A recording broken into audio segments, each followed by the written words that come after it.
Artificial intelligence is easily one of the most prevalent themes in all of science fiction. The idea that a machine could exhibit the same level of intelligence and sentience as a human being has captivated writers and audiences alike for decades. From an ominous computer system in 2001, A Space Odyssey. Open the pod bay doors, Hal. I'm sorry, Dave. I'm afraid I can't do that. To superhuman androids in Westworld. Turn the other cheek.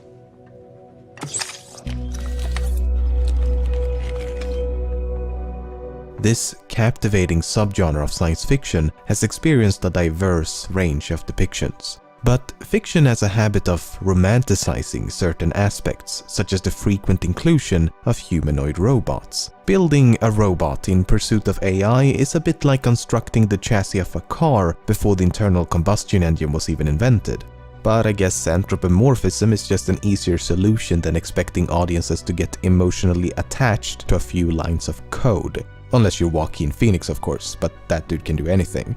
In recent years, a few outspoken intellectuals such as Elon Musk, Sam Harris, Stephen Hawking, Nick Bostrom to name a few, have voiced genuine concerns for the rise of artificial intelligence as brilliant minds across the globe are competing to retrace the hundreds of millions of years of evolution that resulted in the human brain.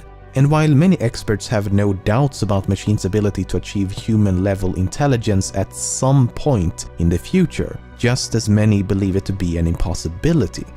And perhaps it is. Perhaps we are incomprehensibly complex in such a way that we cannot do what nature has done to us.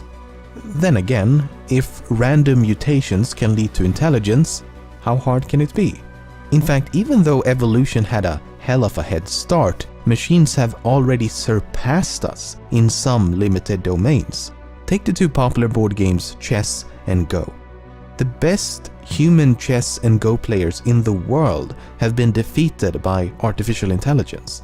Just think about that. No human player will ever again become the best at either of these two games. No matter how hard you try, even if you dedicate your entire life to become the best player you could possibly be, it will never be enough. Luckily for us, there's a lot more to the human condition than chess and Go, but is it that dubious to think that more general talents and abilities could be rendered equally obsolete? Assuming it's possible, what happens when machines become more competent at performing any and all physical and mental labor? If AI becomes more competent in every regard, then what purpose or function would be left for us to serve? The music playing in the background of this video was entirely composed by a machine.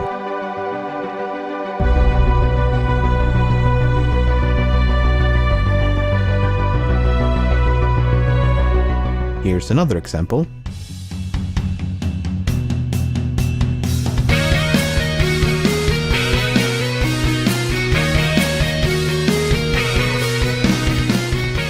How about some acoustic guitar?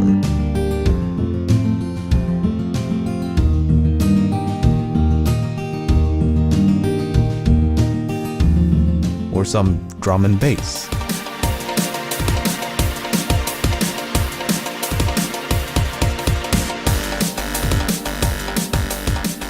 It's quite impressive, but then take a listen to this.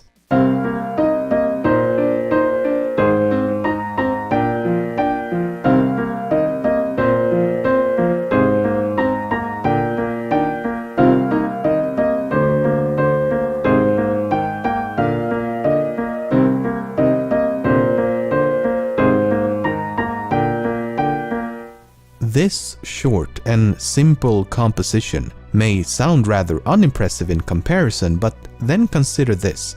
This sound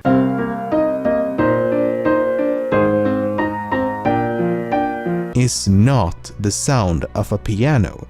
The sound itself, the waveform itself, was created by an AI in an effort to mimic the sound of a piano.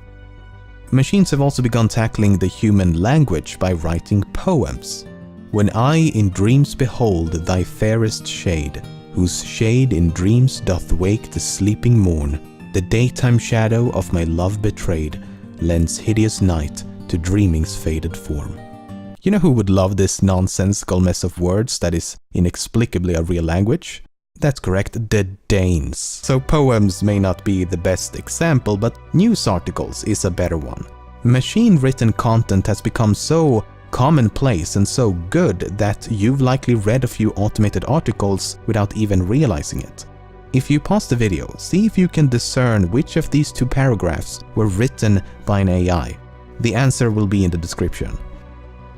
Now this is one of my favorites. Many of you have likely played around with text-to-speech engines. You input some text and then a voice will read it aloud. Many of you have likely played around with text-to-speech engines. You input some text and then a voice will read it aloud. Please send help. Up until now, this has been accomplished by having a voice actor read a long series of sentences and words. Then you splice the syllables into tiny samples before attempting to stitch and morph them back together. Artificial intelligence can not only do this in seconds, but can also produce a more natural-sounding speech. Let's take a listen. The Blue Lagoon is a 1980 American romance and adventure film directed by Randall Kleiser. The Blue Lagoon is a 1980 American romance and adventure film directed by Randall Kleiser. Aspects of the Sublime in English Poetry and Painting, 1770 to 1850. Aspects of the Sublime in English Poetry and Painting, 1770 to 1850. It can also produce human-like gibberish. Sådan et ufattelig jag står till man på den plötsligt när ni sitter och gör det för den där går kunde det ju så. I'm crash. Find the neck out. For so again like then la house is a phone. That like is it today? So how does it work? Well, as you can imagine, it's complicated, and that's a severe understatement, but let's use an analogy. Think of a human infant. An infant doesn't really know or comprehend anything. It's just an oblivious sack of meat that occasionally moves around and screams a lot. Nevertheless, the human brain must be doing something, right? I mean, it's not dead, so what's happening? Well, for the most part, the brain will be searching for patterns, systematically attempting to identify recurring events in an effort to make sense of the world. Colorful toys equals fun. Vegetables, not so fun. If mommy and daddy can speak, maybe I can speak. If they can walk around on 2 feet, maybe I can too. A few years of this repetitive learning process and we can go from this to this, and even this. And unfortunately this, you don't want that. This is essentially what machine learning is all about. You create a simple mathematical model of the human brain and then you feed it a bunch of information. This artificial neural network will then attempt to make sense of this information by learning from past mistakes and imitation. The result is this natural evolution that no human could ever manually program. And there's really no reason why this system could not be scaled up to human levels and beyond. A limiting factor of the human brain is that it has to fit inside a cranium. An artificial brain could be the size of a building or larger still. An AI could also operate at the speed of light as well as improve upon itself. In essence, it could teach itself how to learn new things, and in doing so would eliminate the need for a human at the controls. I don't know about you, but the fact that this is even theoretically possible makes me a bit worried for the future.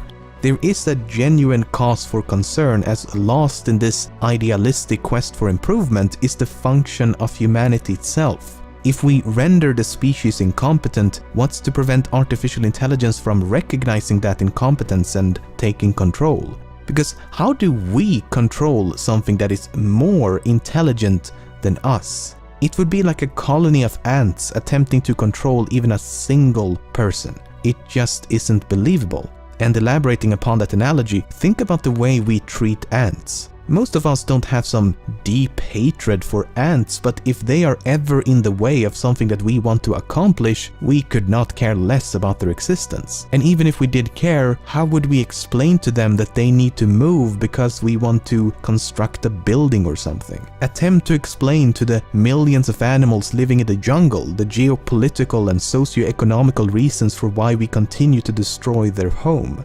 It's impossible. They simply lack the intelligence to understand. And that is what so many are concerned about, that we would lack the intelligence to keep up. So this concern for AI has nothing to do with malevolence. It's simply a fear of losing control. Then there's the issue of sentience and cognition, which are entirely different beasts altogether, but if we assume that super intelligence is possible, how long until that happens? It may be sooner than you think, as most estimations seem to land in between 3 to 6 decades. So within this century. But I mean, it's just estimations, so who knows? No one can predict the future. We don't know, to be honest. I seriously hope they're wrong though, because it'd be so much more convenient if we could just leave this impending doom of humanity to our children and just reap the benefits in the meantime.